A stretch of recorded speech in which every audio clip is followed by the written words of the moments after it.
Hello guys, you are welcome to my channel. Please subscribe the channel. If you don't have subscribed it, तपाईहरु सबैलाई यस च्यानलमा स्वागत छ। अहिलेसम्म सब्स्क्राइब गर्नुभएको छैन भने सब्स्क्राइब गरिदिनु होला। लाइक, कमेन्ट, शेयर गर्न नबिर्सनु होला। आज यस भिडियो मार्फत म तपाईहरुलाई अपरेटर्स युज्ड इन QBASIC के अपरेटरहरु हुन्छन् QBASIC मा र कसरी युज गर्न सकिन्छ भन्ने कुराहरु देखाउने छु। भिडियोलाई अन्तिमसम्म हेर्नु होला। सुरुमा अपरेटर्स युज इन QBASIC अपरेटर्सहरु के हुन् र अपरेटर्स भनेको के हो? What is an operator? Operators are symbols. अपरेटरहरु भनेका सिम्बल्स हुन् that indicates what type of operations QBASIC has performed on the basis of data or on the basis of values of variables.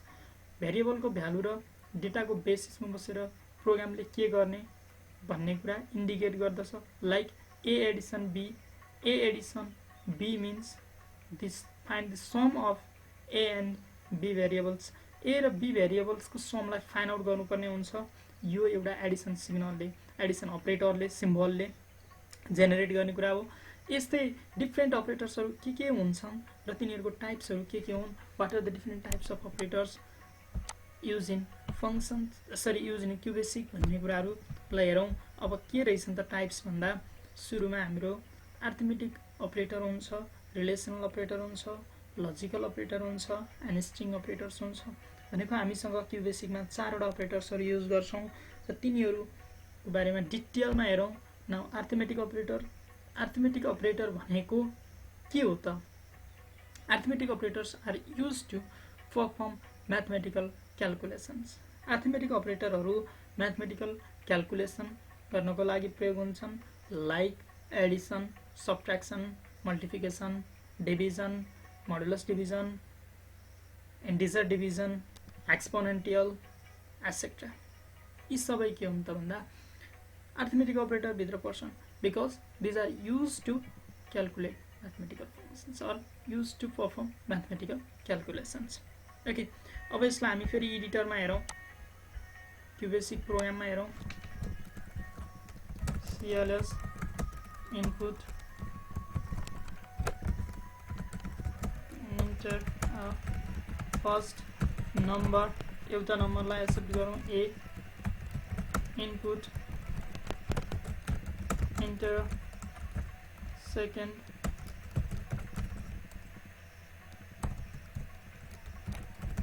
Number B गरौं। अब यसलाई C equals to A addition B गरौं। Print the result is C गरौं। हामीले operator use गर्यौं addition operator arithmetic operator भित्रको। अब यसलाई प्रिन्ट गरेर हेरौं। ओके, 45 एडिसन 5 50 भयो भनेको हाम्रो सम आयो। अब यही अपरेटरको ठाउँमा हामीले अर्को सबट्र्याक्सन अपरेटर राखेर हेरौं। 45 माइनस 5 40 आयो। डिभिजन राखेर हेरौं। 45 डिभिजन बाइ 5 9 आयो। फेरि अब डिभिजनको ठाउँमा हामीले एक्सपोनेन्टियल राखेर हेरौं।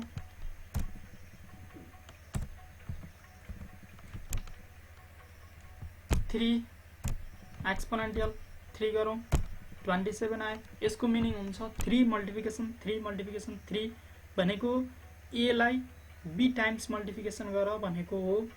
अब यस्तो हुँदा 3 मल्टिप्लिकेसन 3 लाई 3 टाइम्स मल्टिप्लिकेसन गर्दा 27 आयो। अब आयो हाम्रो इन्टिजर डिभिजन गरेर हेरौं। 10 डिवाइड बाइ 3 गरौं। 3 नै आयो। इन्टिजर डिभिजनले फ्र्याक्सन पार्टलाई पछाडीको पार्टलाई लिँदैन, नर्मल डिभिजनले हाम्रो लिन्छ। हेरौं नर्मल डिभिजनमा यसमा अहिले फेरि पनि हेरौं। 3 डिवाइड बाइ 3 नै आयो। अब नर्मल डिभिजन राखेर हेरौं। एकतिर नर्मल डिभिजन राख्दा 10 डिवाइड बाइ 3 भयो। 3.33 आयो भनेको इन्टिजर डिभिजनले इन्टिजरलाई मात्रै लिन्छ। अब रह्यो हाम्रो मोड रह्यो MOD मोडमा हेरौँ मोडमा हेर्दा 45 मोड 9 गरौँ 0 आयो यसले रिमाइन्डरलाई प्रिन्ट गर्ने हो रिमाइन्डर रहँदैन फेरि प्रिन्ट गरौँ 45 रिमाइन्डर 4 गरौँ यसले गर्दा 45 लाई मोडुलस डिभिजन 4 गर्दा रिमाइन्डर 1 आउँछ 11 टाइम्स भइसकेपछि 44 हुन्छ रिमाइन्डर 1 आयो। अब हाम्रो यो अर्थमेटिक अपरेटर सकियो अर्थमेटिक अपरेटर हामी अर्थमेटिकल क्याल्कुलेसन्सको लागि मात्रै युज गर्छौं। अब हेरौं अर्को relational operator means it is used to comparison between two or more than two same type of values same type को भ्यालुलाई हामी के गर्छौं कम्पेरिजन गर्नको लागि युज गर्छौं। यसको result either 0 or 1 or 2 or false हुन्छ। ल हेरौं अब यसलाई हेर्दा if A is greater than B then print okay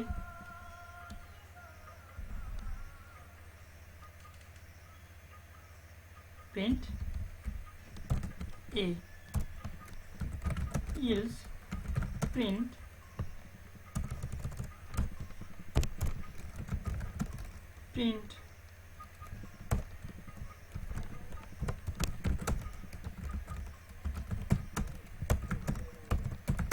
result is B गरौँ int if अब यसलाई कम्पाइल गरौँ यसलाई गर्दा अब हाम्रो के हुन्छ रिजल्ट हेरौँ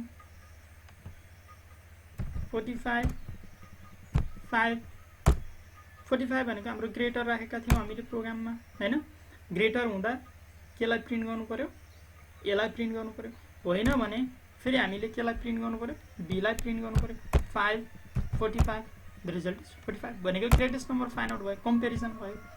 अब फेरि यसलाई हामी यहाँ लेस देन गरौँ लेस देन गर्दा 45 फेरि स्मललाई प्रिन्ट भयो हामीले कम्पेरिजन गर्यौं दुईटा नम्बरमा फेरि गरौँ 45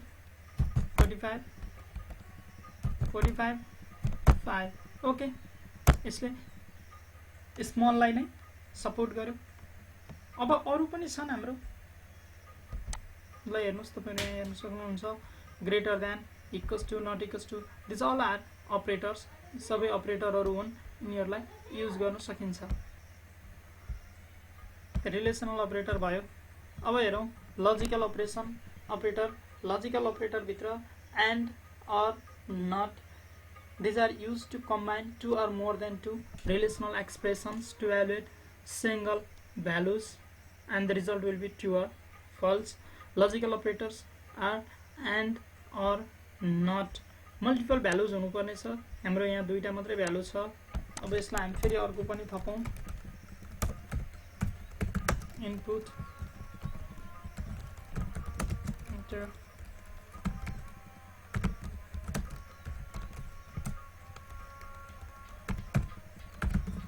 थर्ड नंबर गरौँ सी गरौँ।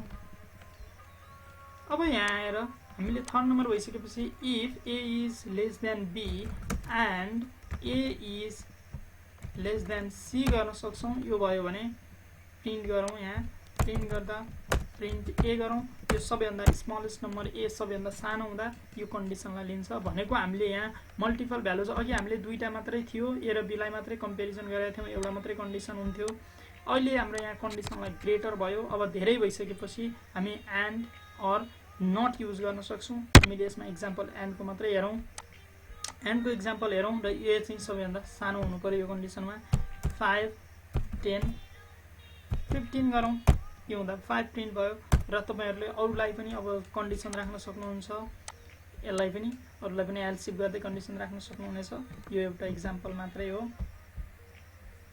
र now string operators means it is used to join two or more than two string data को लागि जोइन गर्नको लागि हामी यसलाई युज गर्छौं। स्ट्रिङ अपरेटर स्ट्रिङ अपरेटरमा राखेर तपाईहरुले स्ट्रिङ डेटामा लिएर नम्बरलाई क्याल्कुलेसन गर्नु भने क्याल्कुलेसन हुँदैन, कन्क्याटिनेसन हुन्छ। लाइक अब हामीले यहाँ एक फेर हेरौं,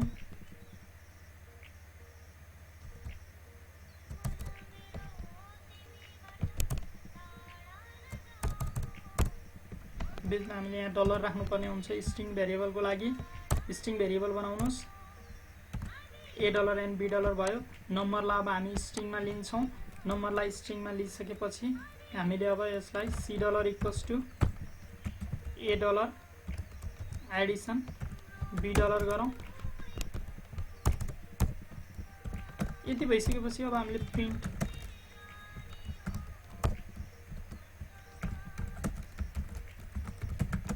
रिजल्ट इज गरौँ, डबल कोटेसन क्लोज गरौँ, सी डलर गरौँ। यति भइसकेपछि अब यसलाई कम्पाइल गरौँ। 55 भयो किनकि कन्क्याटिनेसन भयो। यसमा तपाईहरुले अब स्ट्रिङ डेटा पनि इनपुट गर्न सक्नुहुनेछ। अहिले नम्बर भए पनि नो प्रब्लम। अहिले यसलाई हामी कुनै एउटा स्ट्रिङ डेटा दिउँ। एबीसी दिएँ मैले, यता फेरि एबीसी दिएँ भने एबीसी भयो। यसले दुईटालाई कन्क्याटिनेसन गर्यो, क्याल्कुलेसन गर्न सक्दैन स्ट्रिङ रेकर्ड स्ट्रिङ operatorले। Okay, thank you for watching video. Don't forget to like, comment and subscribe. Thank you again.